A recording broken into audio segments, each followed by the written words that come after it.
we're not failing, we're learning how to win. You just started. You don't know what that is yet. So you're not really failing, you're just picking things up right now. Right away, yeah, it was tough. It was tough to hit that unmute button. It was tough to hit the video, and just dial in. But I'm glad I did. We've been working on a program in which, you can kind of revive your dead leads to kind of bring them back, from dormancy.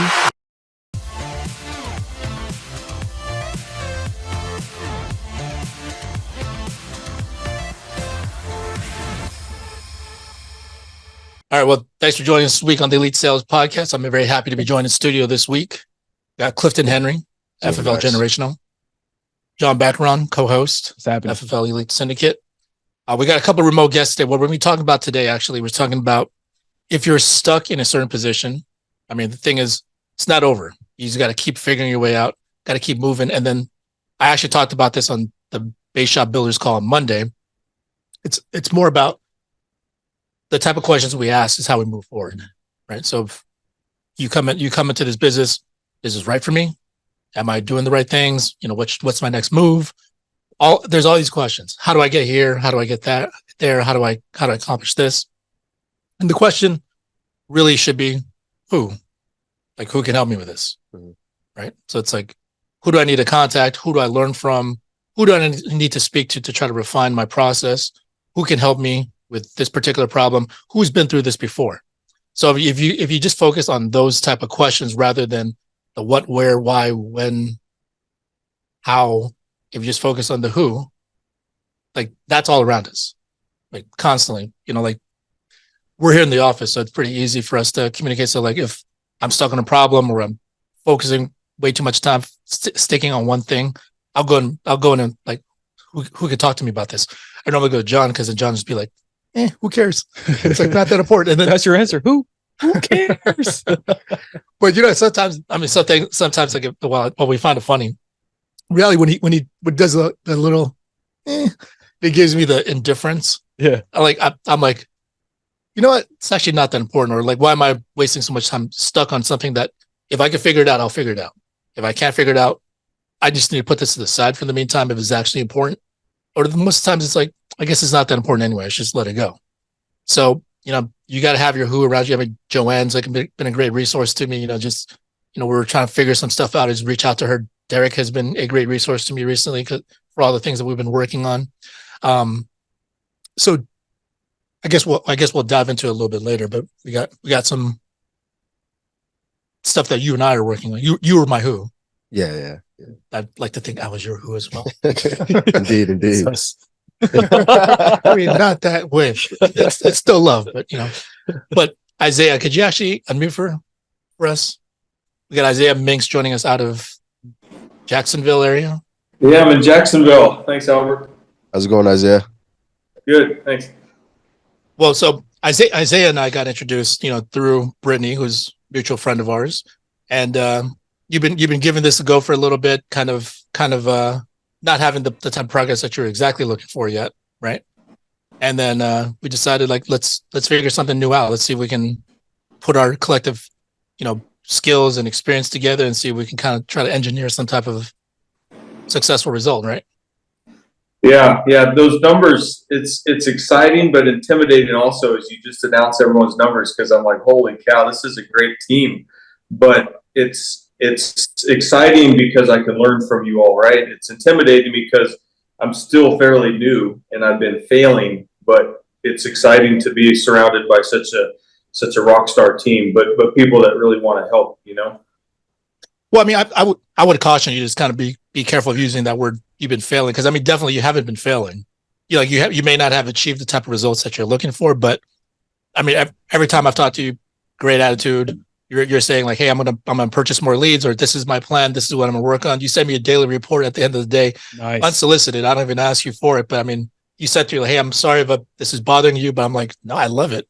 I love just because it's not just for me to review. Because obviously, if I see it, I can give you some pointers and be like, let's take this out. Let's try this. Let's increase the speed on this thing.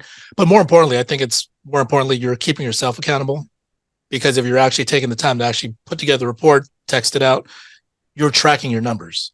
You're tracking your progress. Yeah, and you stole my words, and exactly, accountability. And I haven't been holding myself accountable for the longest time.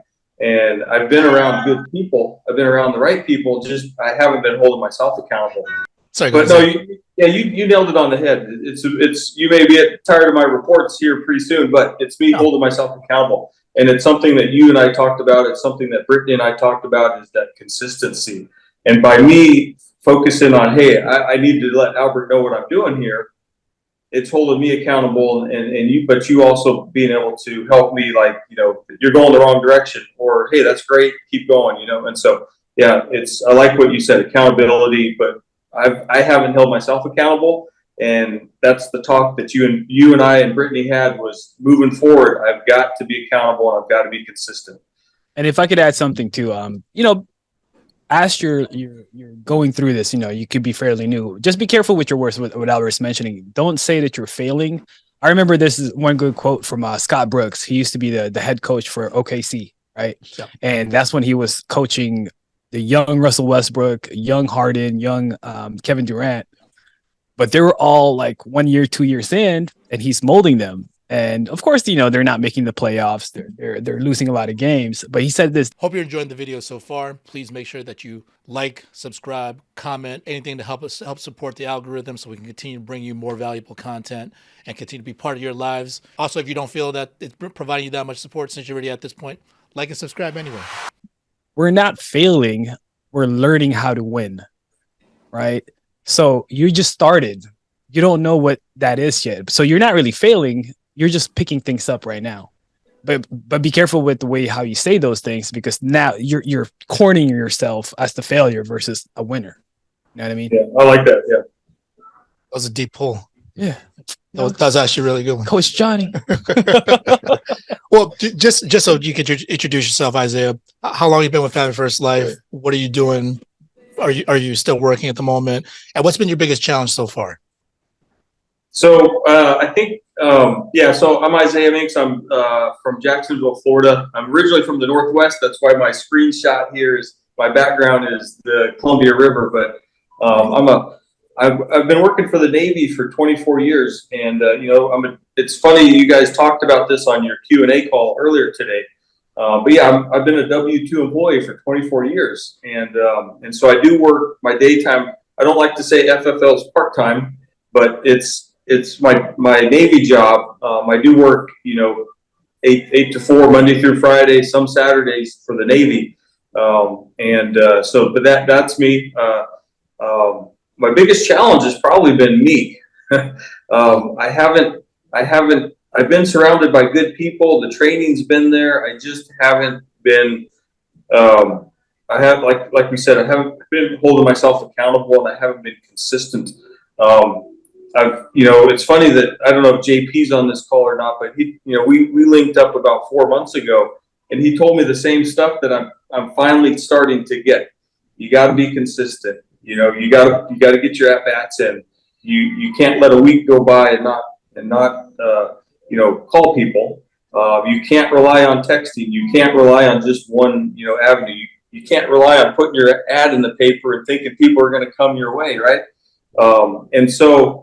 Again, I think probably just me I was listening, but I wasn't, I was still being my worst enemy, just not executing and not doing what people were telling me. And again, it's not that I didn't believe them. It's just, I just wasn't doing what the right people were telling me.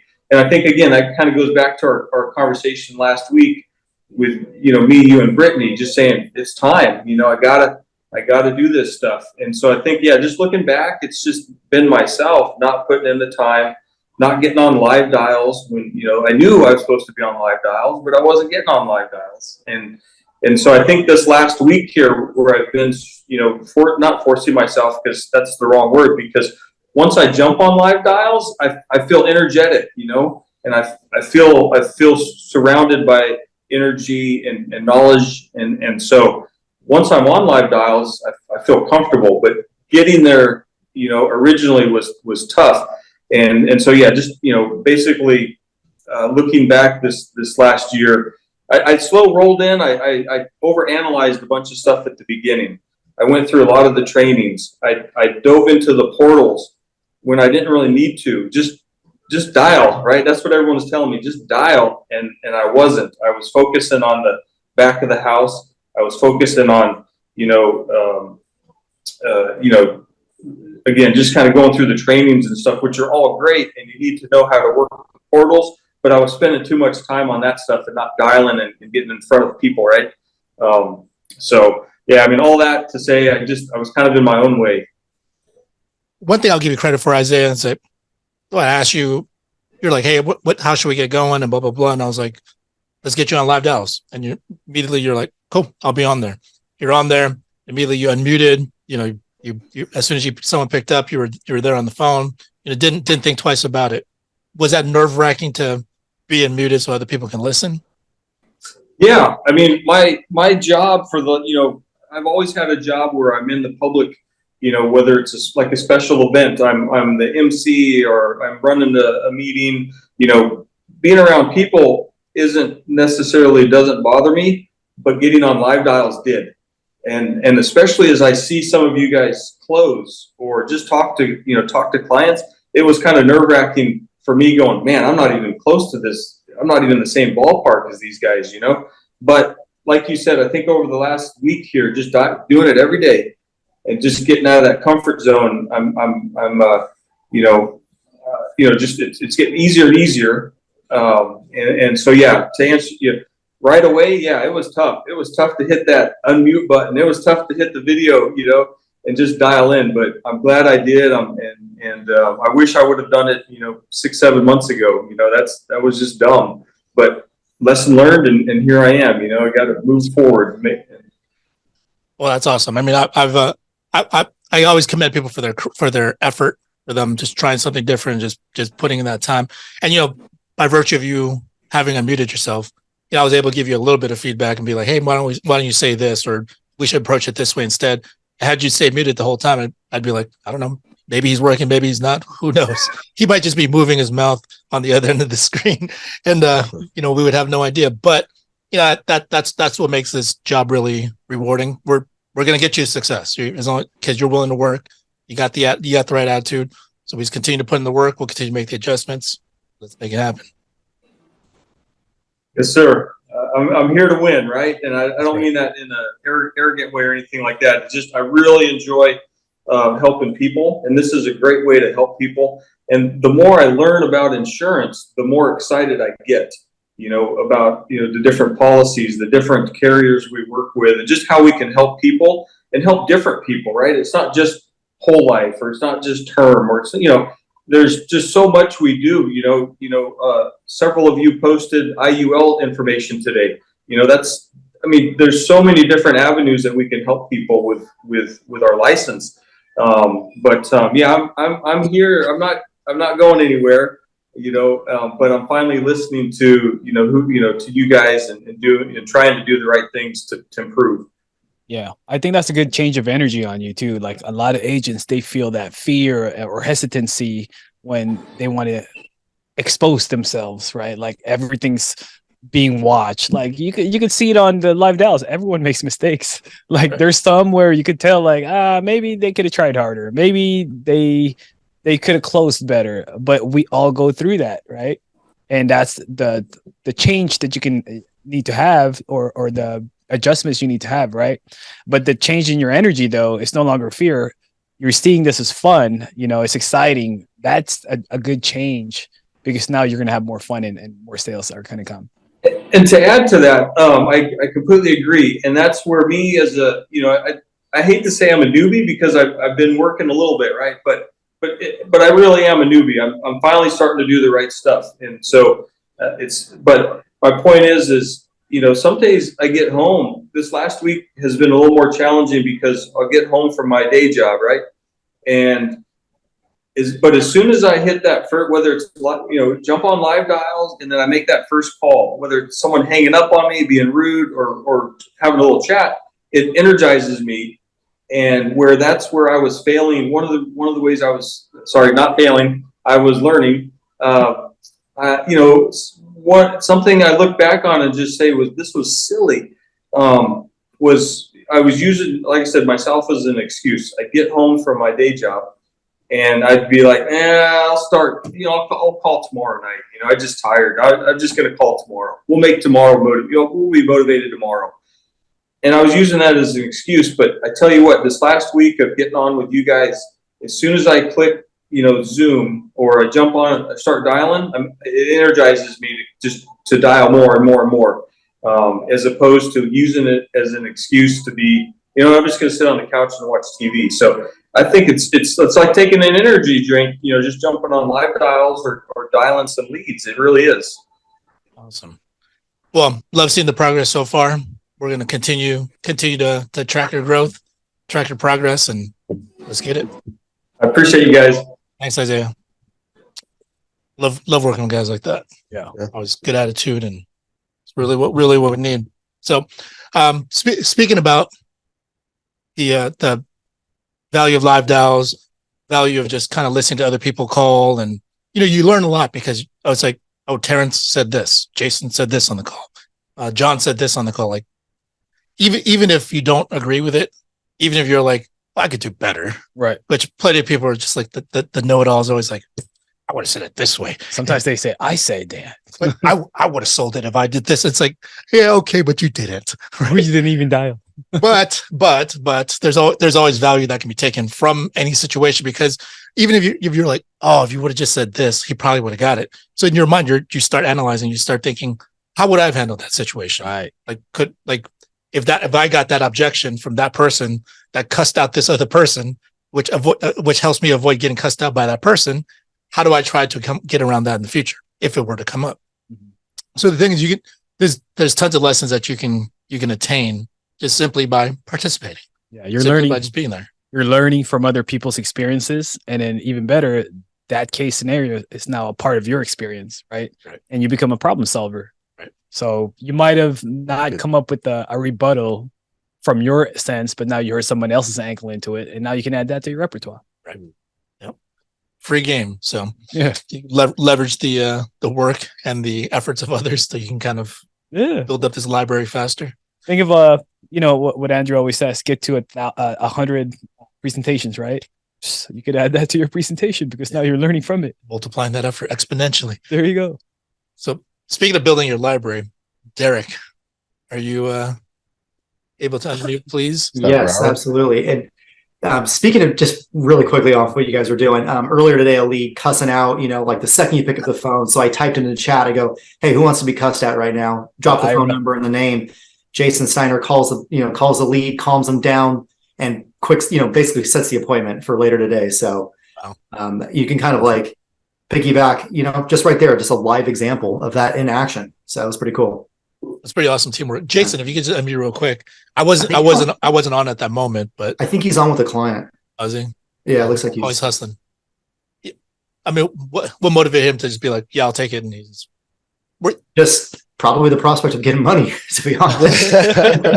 Yeah, we do have a lot of little downtimes, like we're dialing, people aren't picking up, you're just on your phone, we're having conversations. It keeps you engaged and active. So he saw a number. I was like, yeah, shoot, my dials aren't picking up. Let me call this one. Yeah. I mean, the same thing. If you speak Spanish and we can't speak Spanish, we'll drop the Spanish leads in the chat. So if you're not on it, you're missing out. Yep. And then it's funny enough, Jason double dialed it. The first one, it went to voicemail. So he was kind of a little down. It's like, I didn't get to get yelled at. He redialed it and got to pick up with somebody, and he was calm. And he actually booked an appointment?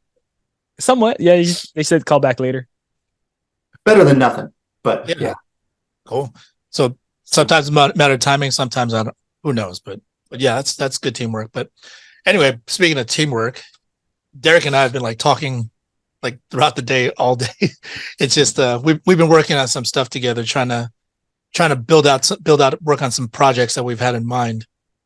But I'll let you get into that in a second. But the main thing I wanted to bring you on was you recently had a sale that you were able to help 10 families, because one was like 2.4 families and one was like it was like just under 10 and a half families total. Okay.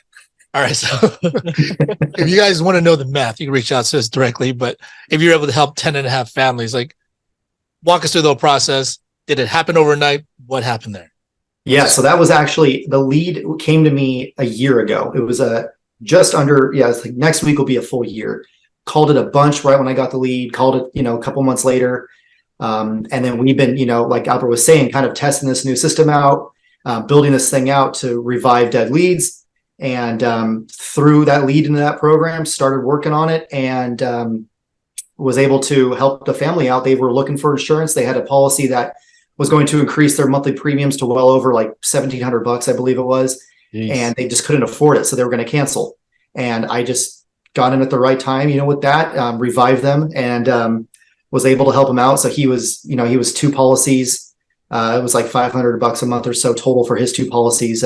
They were guaranteed issue, of course, but and then I helped the wife out as well with to replace her policy with the other company, or not replace, but to get a new one in with her. Upgrade. You helped her make a business decision. Upgrade, yeah, exactly. So You also got to understand, cool, the time you got that policy, right? So this is for people that always receives that answer. Oh, I already have life insurance. I already have life insurance.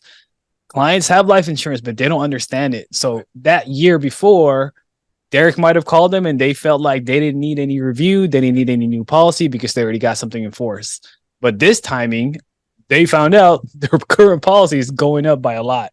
So now they needed his help, and he was the first one to reach out. Congrats. Yeah, thank you. Appreciate it. Great word, brother. Great word. Well, so often it's about timing. So, sometimes, we've heard this about mortgage protection leads all the time. Oh yeah. People get something in the mail, they fill it out, mail it back, and then you can call them and they'll be like, oh yeah, that all sounds good, but I don't know my finances yet because I'm still getting settled in the house. I got to pay for this. Still got to set up this utility bill. Got to set this up. And then the thing is, they're like, yeah, I can't make a decision. But if somehow you bought like an aged lead, that same exact person, you called them months later, once they're already settled in, they'll be like, okay, yeah, makes sense. Let's do it. Right. And we've heard that happen plenty. So not to say you shouldn't work your leads immediately. I'm just saying sometimes it's a matter of timing. And as a result of that, I mean, the thing is, that's exactly what Derek and I have been working on. We've been working on a program in which, you can kind of revive your dead leads to kind of bring them back, from dormancy. Is that the word? Yeah. From being dormant. The dead. Yeah. So can you expound on that a little bit, Derek? Yeah. So, just with that in itself, it's basically a long-term nurture that you don't have, that's like mindless for the agent. So obviously you're getting fresh leads in. But if you did have a giant library of aged leads like I did, I think I threw almost 900 leads into there and have been going back and forth now with about 30 to 40 of them that I previously would have written off. So it's just like a mindless thing that we can add on to your additional lead flow, build up a solid pipeline for basically all the agents. So Albert and I and John have been working on this, kind of going back, throwing ideas back and forth to each other and building out. I'm assuming we can announce it, but it is going to be, I think we've decided on the name, Elite Lead Management. It is going to be released to our agents only for right now. But I think that every agent that uses this can definitely benefit from the automations, the workflows. Eventually, we're going to start throwing in some chat GPT for the AI response to clients. There's times where obviously you're not going to be able to get back to a client. I mean, I work vet leads, specifically right now, and they hit me up at the weirdest times ever. Like I was texting a client last night at 11 who was asking about his policy, and it's like, he's in South Carolina. So, if I was asleep or whatever, the chatbot can take over, go ahead and respond, get something booked for you automatically. So you're kind of walking in every day with fresh conversations, fresh appointments. And that's kind of the approach we were taking with that. And then, after a while, you start calling new leads and, you bombard them 20 times, text call. Have a long-term nurture sequence as well going into effect. So that'll keep them somewhat fresh with texts, emails. So in addition to the Revive program, there is going to be a long-term nurture sequence in that for agents to put their current and active leads, relatively fresh in there to keep them up, because, people are on vacation sometimes people don't answer phone calls. So the automated text messages, I definitely have seen a great thing on that. We've added in voicemail drops. So call them, like traditional family first lifestyle, you call them 3 times, move on to the next one. This, you can automatically drop them a voicemail without you spending 30 seconds recording something. So it's just one preset voicemail for you. And I've got a lot of callbacks from that. What else do we have in there? We have before you move on, how does the voiceless voicemail drop? What does yours say? Mine says, hey, it's good day, because you don't know when this is going to drop. So, good day. This is Derek. You filled this information out request. I was the agent that received your file. I just want to, touch base to see if I can help you. Something like that. The one that I have is a little bit different. I don't have the actual script or the verbiage in front of me right now, but it's to that effect. And I've gotten callbacks because people, just get spam called all day long. They don't know who it is. Right. So that goes out, waits a minute, sends a text message. Hey, this is Derek. I was just reaching out to you. I left a voicemail. I got your request. I just want to make sure that we help you. And since we're, working vets, the verbiage in that is we just want to make sure no vet is left behind.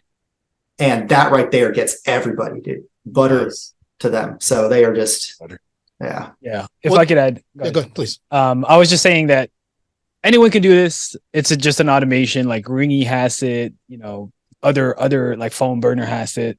The difference in the trial and error that we're doing is that it's the ad copy in a sense. What are you texting that's going to get a response? Right. What are you voicemail dropping that's going to get a response? Because you can call off of your cell phone and just leave the same thing. It's just the speed, right? Now you got to wait to 3 dials, leave a voicemail. It's the same thing. Right. So it's just a process of like experimenting. Right. Yeah, and the value of a ringless voicemail drop is that you could be dialing it a bunch. You could be receiving text messages. And then for us, we get text messages all the time. Like we're just like, whatever, robot. Yeah. Whatever bot, just block. So then like people may see it. And sometimes I've had plenty of clients that have responded back after like 30 texts. Yeah. And then they'll be like, oh yeah, I still need insurance. And I'm like, why didn't you say anything the last 30 times? Right. But if they get a voicemail, then there's like, oh, it's an actual person. Yeah. And then they'll be like, what is this? And they'll call you to tell you to F off and you can be done with it. Or they'll be like, oh, I'm sorry. This whole time I thought it was some automated thing, which it is, but there's an actual person behind it. Yeah. Also, before you continue, I think Landon from who runs Darren's Rockstar Leads, he went on and mentioned, and I actually saw it online a couple of times, so I guess it's true because everything on the internet's true. Yeah. But he said, typically before a sale is made, there needs to be 27 touch points along the way, right? So 27 touch points could mean text message, email, call, voicemail, whatever it is. So the thing is, you can do it all yourself and just sit there, manually dial, and just continue to follow up for 27 times if you're doing the average. Right. Or if you have a system like this, that's going to automatically drip on them for you, start sending out the messages, do the ringless voicemail, do the emails, do the follow-up nurture texting, all that other stuff. Eventually it will get you there faster. So it's less physical work for you. So you're able to automate some of that process so you have some additional help rather than just being strictly yourself. Yeah. And if I could add it from a client's perspective, I saw my client on Tuesday in person. I've sold her a policy, but I couldn't sell the husband yet because we were waiting on his like cancer treatments to see if I could get him a level plan. So coming to find out, he had a renewable term. It's actually not renewable. It's an expiring by February, March next year. Thanks. So what did the wife do? The wife went on Facebook. She requested information on any insurance she did. And this is my client. I already sold her a policy 2 years ago. She has an Aetna with me. She went on Facebook and I was like, "What, Sharon, what did you do?" "Whatever I saw with life insurance." I said, "Yup, yup, yup." Wait, so she clicked on your ad? No. Oh. So after she did this, she then said, "Oh, you know what? I got John. Let me open that folder. Let me call him." So then that's when I saw her on Tuesday. I spoke to her on Monday. And then in that presentation, with me in the house, they got at least 3+ calls. And she said, we get a phone call every like 30 minutes, an odd hours, sometimes early in the morning, sometimes late at night. We keep getting calls and calls. And she booked a few appointments. And also, the husband did buy. I don't know what he bought. He doesn't know what he bought. He gave the contact information, the routing, the account. Oh, wow. And I was like, "Did you get the agent number and the company number?" "No, I didn't do any of that. They said they're going to mail something in the mail." But they don't even know they have the policy or not. Yeah. It's like he said, "I think I got approved." He said, "I got approved." That's like, "How did you sign? E-signature, text signature, email?" "I don't know." You bought 10 Netflix account for idiots. So speaking from a client's perspective, they will buy because they do have high intent. It's just the connection when you finally get around, because they are getting bombarded left and right. She had 4 or 5 phone calls with just me there. So it will happen. We just got to be the one. How many out of the 27 touch points will be you until they finally contact and speak with you and they buy from you compared to someone else? Yeah. And sometimes consistency is the key. So the thing is, if there wasn't the right timing, as we were talking about earlier, then if something's dripping on there's an account dripping on them, the numbers continue to text on them, they'll be like, oh, this guy keeps texting me, or this girl keeps texting me. Maybe I should just finally respond now I'm ready. Yeah. So you just got to stand out. This was actually pulled from the National Sales Executive Association. I did some homework on this. Oh, look at this guy. 48% of salespeople never follow up with the prospect. 25 make a second contact and stop. 12 make 3 contacts and stop. And only 10% of salespeople make more than 3 contacts. So if you don't have the time for that, then this is where the system will absolutely benefit you, because it's going to happen regardless. Whether or not you know what's happening, they're being dripped on. So you are making those contacts. Right. So that's definitely going to help. Those statistics are accurate because I've done them. Yeah. That's me. People do that. Then, people. Yeah. Yeah. It's me. I'm people. Yeah. And then 2% are only made on the first, 2% of sales are made on the first contact. And then it jumps to 80% are made after the 12th. So, yeah. And then, that's big time right there.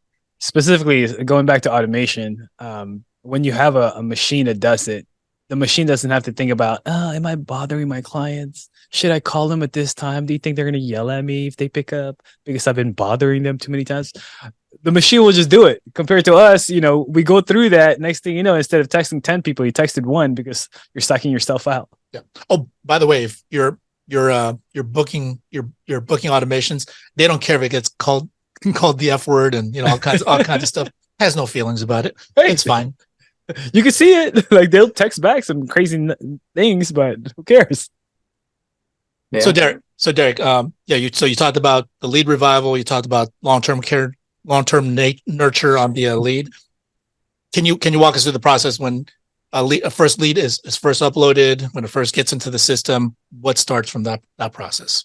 Yeah. So the ad that we're running right now, or designing, they get a chance once they fill out the form to go to a website that we're creating. It's red, white, and blue vetted out right now. We're testing on vet leads, but we can change it to anything.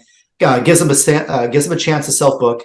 The automations will automatically kick in. Wait 5 minutes for them to do that self booking process, and then starts the text message sequence. Hey, this is Derek. I just got your request. In this case, we help vets all over the country. I'll get to you as soon as I can.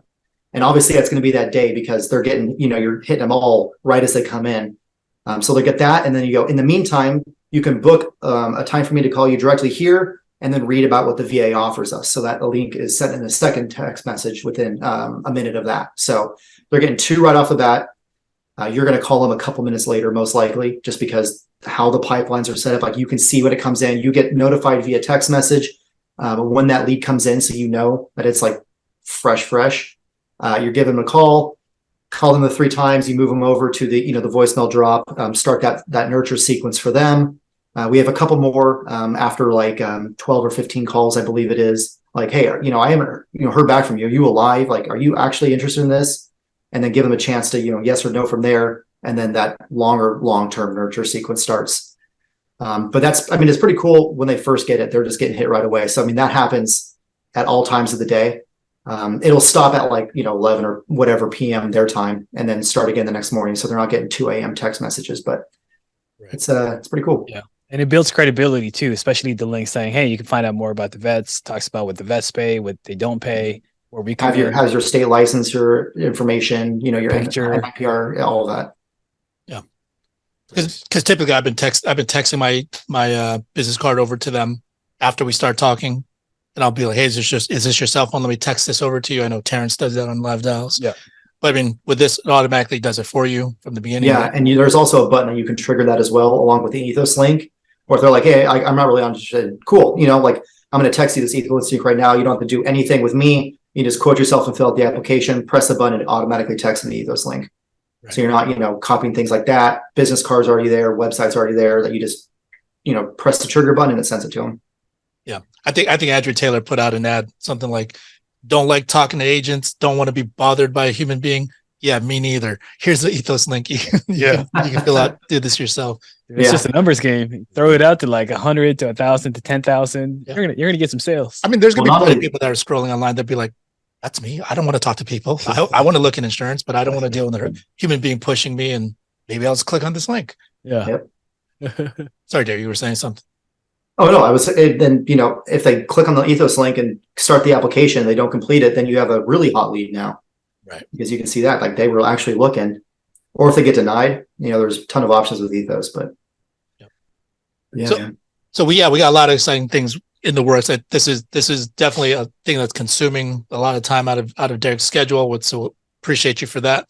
But before we move on, and obviously Derek mentioned, there's a capacity to be able to generate leads through there. But then the thing is, if you have a lead source that you like already, if you have a bunch of old leads, the thing is you can just upload whatever you have directly into it. There's also an API key. So if that lead vendor knows what they're doing, which is simple coding, they can have the leads go directly into your CRM. And from this CRM, you can also manage your leads and disposition them. So ILC is great, but the thing is, basically you have a list of your leads. You can't really do too much as far as like managing them, like what stage they're in.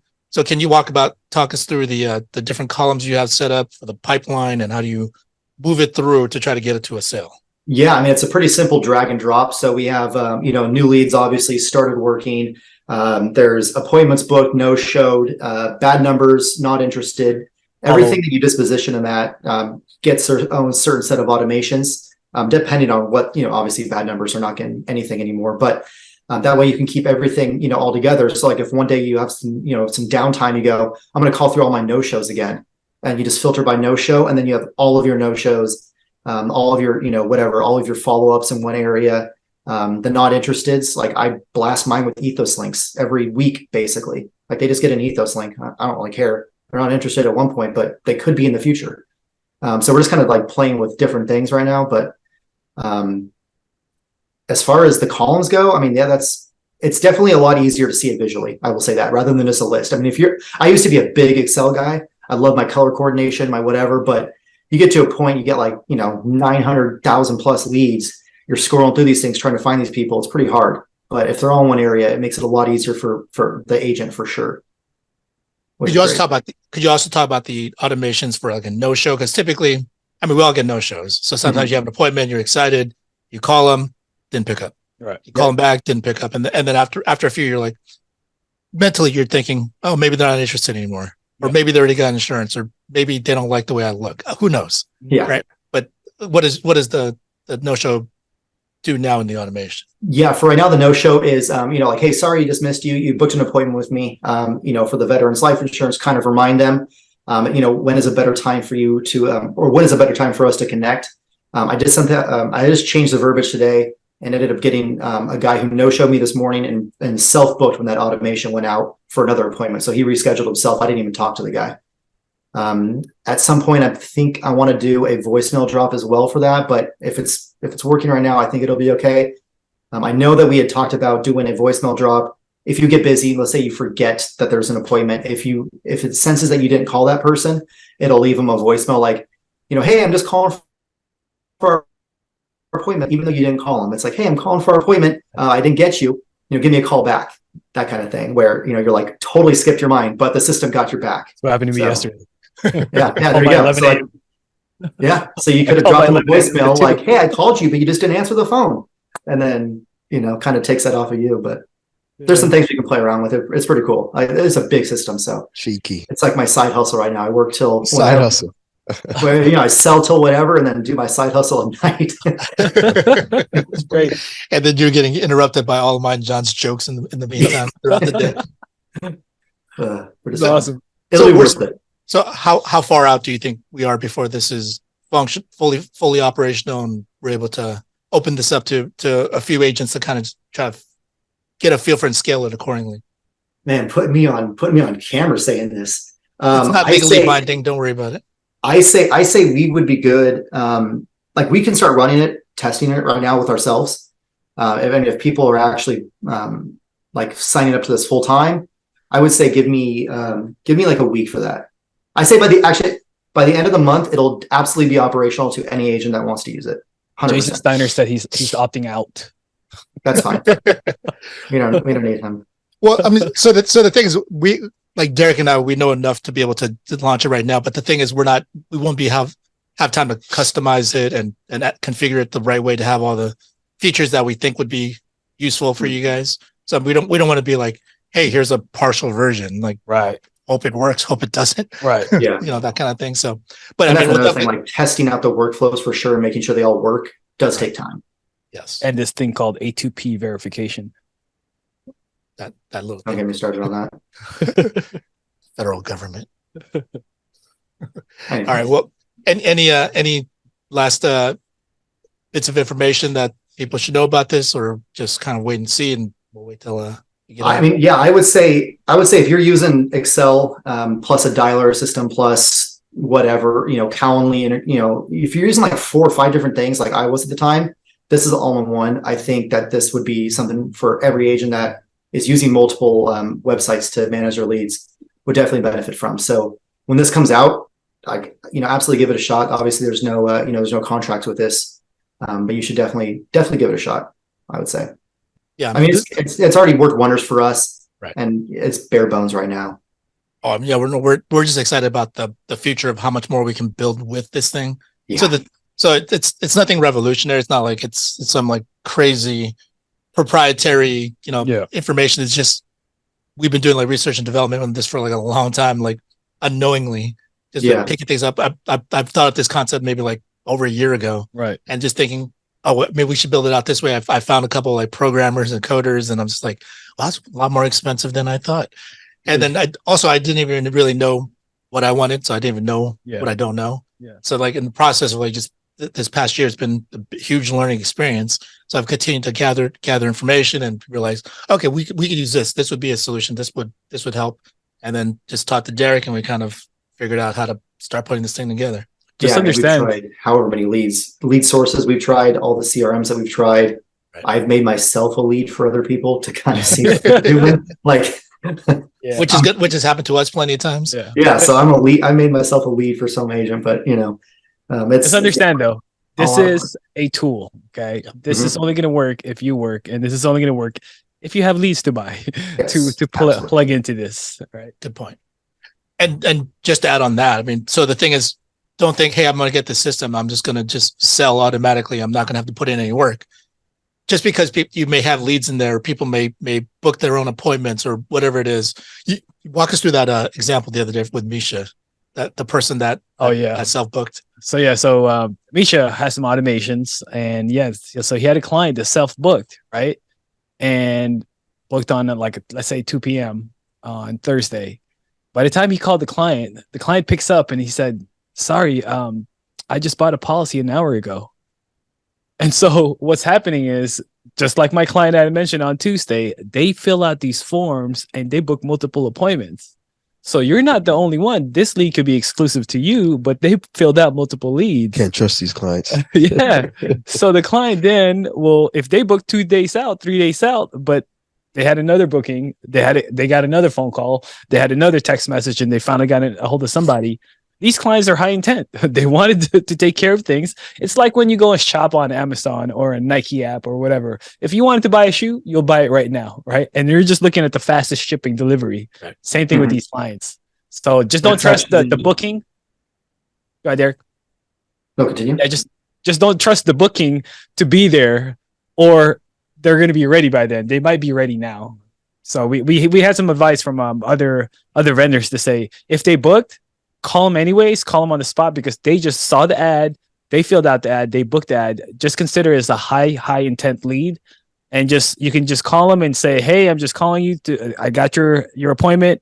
I wanted to introduce myself. I'm the guy that's going to be calling you for that appointment. But you know what? I'm at the office. If you have some time right now, I could take care of it right now, to try to one call close them on the spot. And then Derek, you came up with a really good approach. But I mean, just so you guys understand this, if someone booked their own appointment through this automation, like for them, that intensity is white hot right now. So they're like, oh, I've been thinking about insurance. I just filled out this lead. I became a lead. Now there's a booking information. I just read about it. Let me set an appointment. Oh, it's not available. Next appointment's not available till next Tuesday. Okay, well, I'll just book it. And in the meantime, they're sitting around twiddling their thumbs. Well, let me look up other sites. Let me do some more research. They want some instant gratification in a lot of those situations. So if you don't call them immediately, sometimes they might have got it already by the time it comes around based off of your availability or the scheduling availability. Yeah, man. So Derek, you came up with a concept on how to try to bypass that. Yeah, I mean, John, I think that's what John was just saying, was like call him right away, introduce myself. And I did that yesterday. Just trying to eliminate no-shows, because to be honest, I mean, they're still going to be there. Just because they self-book with AI or whatever we create with this, you're still going to get some no-shows. Even though they're reminded via via text message of their appointment times multiple times. But yeah, I mean, I just called the guy the second it happened, and he had, he scheduled it 3 days in advance, and he was like, "Oh, it's actually perfect. I have time now." I mean, just to go off of what John said, like, it actually does work. And I did, was able to, I wasn't able to help the gentleman, but we definitely went through the appointment right there. So You got your presentation in. yeah. Well, the approach you mentioned the other day, which clearly you missed the Or you forgot. what I was trying to lob for you. A lot going on up here right now. Yeah. So Derek said, okay, well, this is what we'll do instead. If they self-book, you can actually just call the client and be like, "Hey, I actually just had an appointment that canceled, so I have an opening right now. Would you be free to do it right now, or would you like to keep with the appointment?" Oh, okay, that's a good idea. So way, you can, instead of just being seemingly overly eager and just being like, "Oh, hey, you just filled it out. Let's take it right now." And then, if you said like, "Hey, no big deal. Just saw that you booked an appointment. I happen to have an availability right now because one of my appointments canceled, so I'm free at the moment. Just want to see if this is a good time. If not, we'll stick with the appointment. No problem. Yeah, if they're free, then take care of it. If they're one of those instant gratification people that need it right now, you take care of it at the moment." Yeah, actually, they do that with the dentist. I have an appointment for a dentist cleaning in November, right? And then they would call you, say, "Hey, so this lady's free tomorrow. Can you go in?" Because they're trying to fill up those slots because it's money. Yeah. Like, no, I'm not available in 2 days, even though I am. No, you work around my schedule, right? Cool. All right. Well, appreciate all the effort for one, but also all the input on.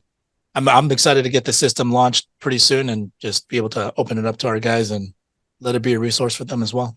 So yeah, absolutely, me too. Cool. All right. Well, we'll continue to work on it. We'll continue to kick around some ideas, but we got my man Clif, my brother. How's it going, guys? So a lot of stuff that we were just speaking about. I mean, we've came to a point in our business relationship where I was like, all right, well, I want Clif to grow because you're always here and you're constantly asking for ideas and going through things, but you were kind of you have another business and things kind of weren't positioned right for you at the moment for you to excel in your growth or to get the most out of it, right? Yeah. So yeah, I have been playing around with like different projects the last year, like recruiting with leads, just like different stuff, lead programs, and some of them worked out a bit, some of them didn't, some of them were a bit slow, but it never actually got me to where I needed to be as far as like to help me, you could say, propel into that next level. So recently, me and Albert has been talking just about a different project, about different things that we can implement and to partner up with. And instead of me just going out there as this one man and trying to solve so many different problems, why not use Albert as that support beacon? And he has a lot of knowledge, and he's basically been pouring into me all this time since I've been here at FFL, and to just kind of like partner up and into this, and give me the necessary tools and work with him like side by side to get to that next level that I've been basically like reaching for this entire time. Yeah.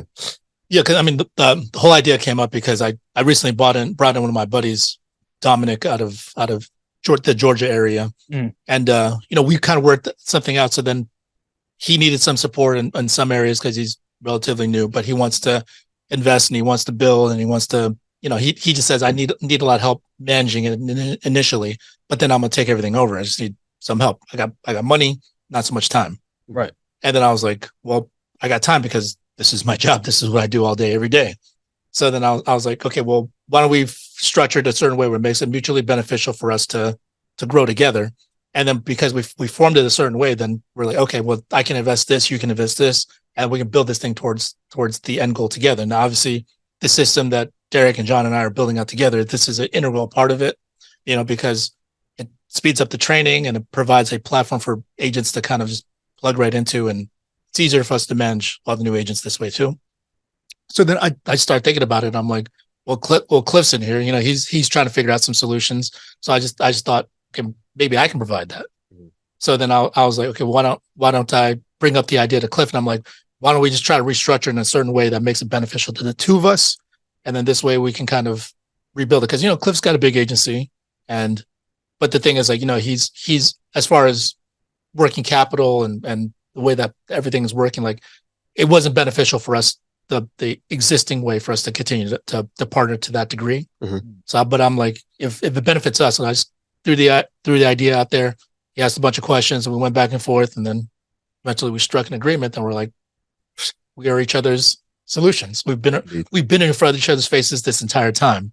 Like, we've all been. Yeah. John and I are kicking around ideas all the time, but sometimes we're just looking at it the wrong way because we're focusing on, like, how do we do this? How do we do this? How do we do this? Rather than, like, who can we find to help us with this, and how can we benefit them?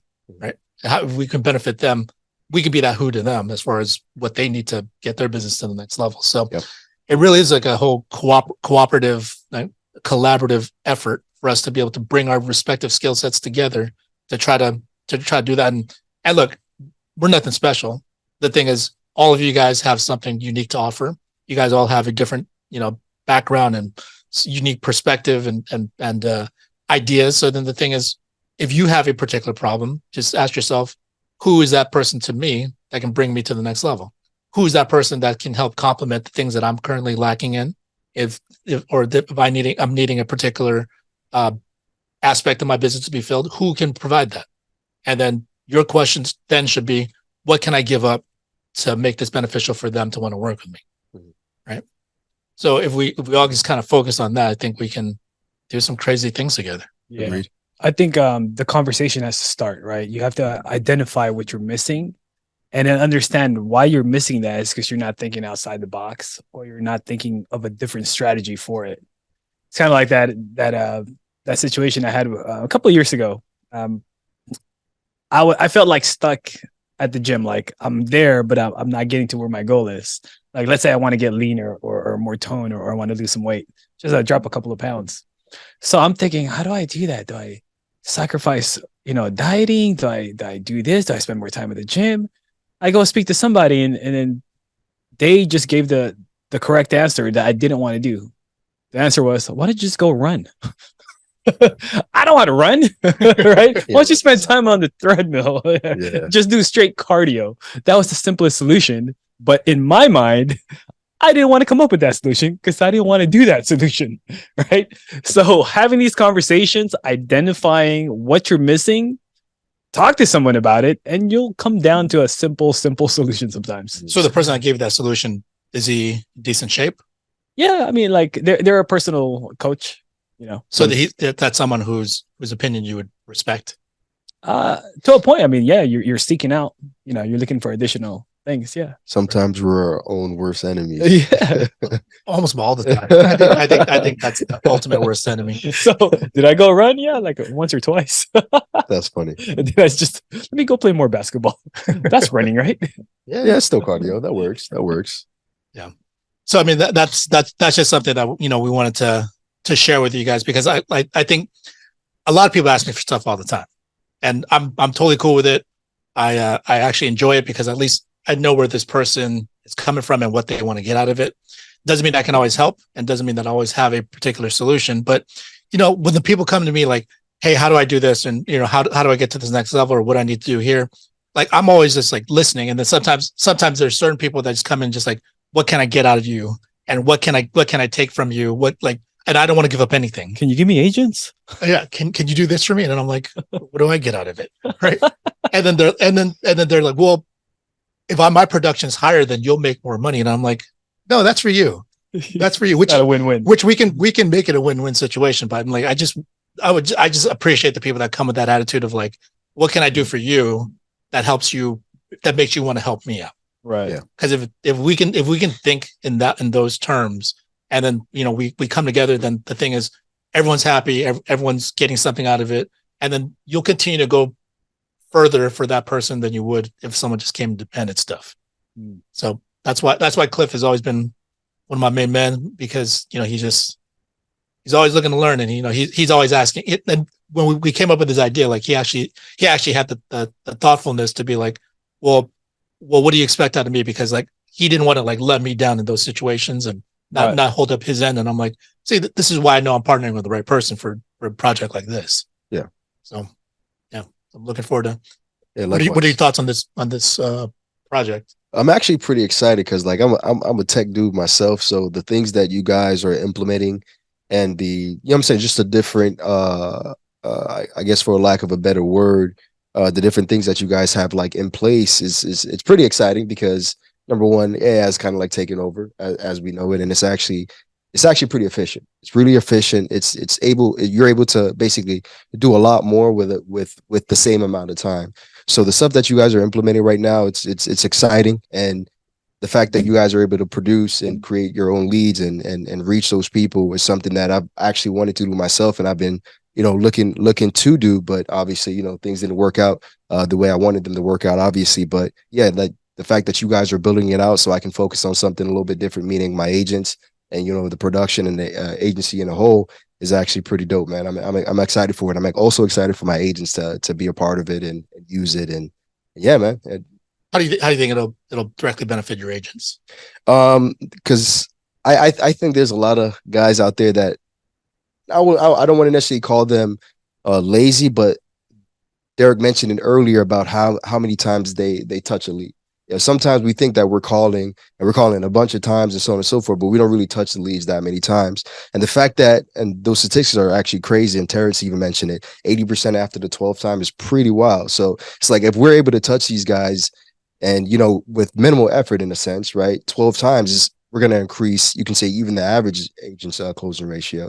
So when you guys say that anyone can do this with this particular type of platform, it really is. It really kind of shows that anyone can do this as long as we're able to touch these clients and talk to these people, or even try to get in contact with them as many times as we can. So I can see a lot of agents actually being able to make more money, and obviously with money, there's going to be happiness, and they're going to want to obviously continue to work and be more consistent. So I see the average agent becoming a lot better and being more excited to be on the field and sell insurance and be in the industry. I agree. It's kind of like a little companion that go along, the little digital assistant going along with you. And we were joking about that because this allows us to get into a little bit of creative stuff. And then I remember I typed something out, a little passage, and then John was like, or you could use Chat GPT, and I'm like, I like AlBT. It's like Siri but better. I like it. Yeah, man. Just a lot of things coming. Yeah, man. Yeah. So a lot of things are coming ahead. So I mean, hopefully this puts some ideas in your head, not just about that platform, more about how do you leverage the relationships you already have in your life, the people around you. How do you get the most out of these opportunities to try to maximize them for what they're worth? Don't ask how, don't ask what, don't ask when, where. Just ask who is in my life. So if you can do that, and more importantly, be who to somebody. Who. All right. Appreciate Isaiah. Appreciate Derek, John, Clifton, producer Bryce. All right. Hopefully, this is going to be something that'll be launched pretty soon. So keep an eye out for that. We will continue to update you guys. But appreciate you guys hopping on. Thank you guys for contributing. Let's go out and be elite, guys. Stay blessed, guys. Hope you guys enjoyed the video. Thank you guys once again for supporting. If you guys want to see more of that, please make sure you like, subscribe, click on this link here to subscribe. Click on this link for the next video.